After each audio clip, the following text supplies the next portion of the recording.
कवच में वर्णन किया है कि रक्षाहीनम तो यतस्थानम वर्जितम कवचेन तु। हे माता रानी, कवच में जिन जिन स्थानों का वर्णन किया है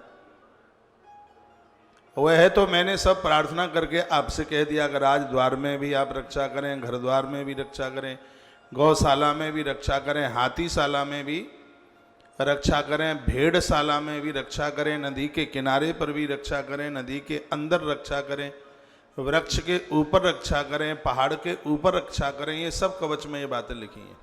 फिर भी एक भक्त माँ को कहता है, हे माँ, रक्षाहीनम तो यतस्थानम वर्जितम कवचेन तु। बहुत बोल दिया कि यहाँ यहाँ रक्षा करें, लेकिन फिर भी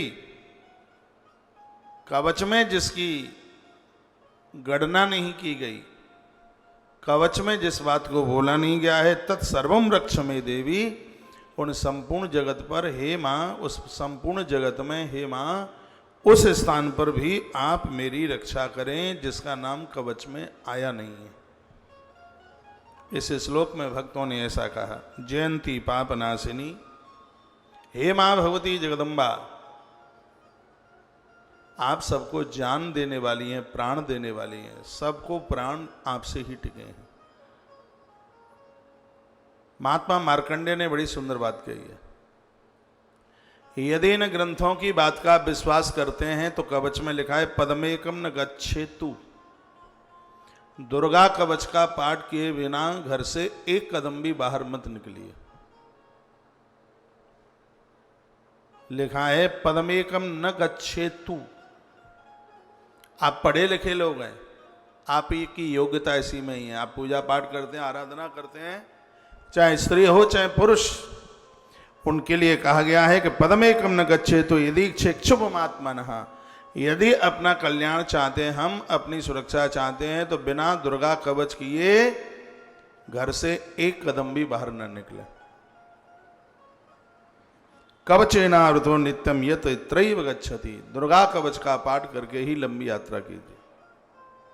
बाहर आप जाते हैं, दुर्गा कवच का पाठ, भले ही आप बाहर नहीं जाते हैं तो भी नित्य दुर्गा कवच का पाठ कीजिए। भगवान की कृपा से मैं करता हूँ, सब करते करते कंठस्थ हो गया है बिल्कुल। मैं तो बहुत लंबे समय से कर रहा हूँ, इसलिए बड़े बड़े बार और प्रहार हुए, माता रानी की कृपा से, गौ माता की कृपा से हम सुरक्षित बैठे। यह बात मैंने पूर्व में भी बहुत बार निवेदन किया, आप योग्य हैं, आप पढ़े लिखे हैं। छोटी दुर्गा सप्तशती आती, प्रसाद रूप में यहाँ से भी भेजी जाएगी जिनके दुर्गा पाठ बैठे हुए हैं पूरे अनुष्ठान के। यह गीता प्रेस की दुर्गा सप्तशती प्रसाद रूप आपके पास पहुँचेगी। इसको पढ़ते रहिएगा, अपने बच्चों को भी बोलिए, और आप भी, आप स्वस्थ रहेंगे बिल्कुल, कहीं किसी भी प्रकार की कोई दिक्कत नहीं होगी।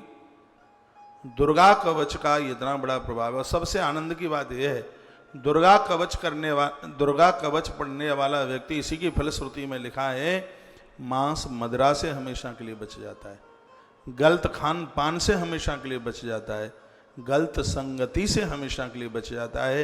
यह दुर्गा कवच का बहुत बड़ा प्रभाव है।